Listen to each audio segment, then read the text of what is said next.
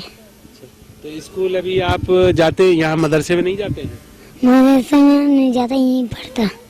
यहाँ यहाँ यहीं पर पास में जो मौलवी साहब पढ़ाते हैं, जी और उसके बाद स्कूल में जाना चाहते हैं? जाता हूँ। और बताइए ये और क्या चाहिए आपको? और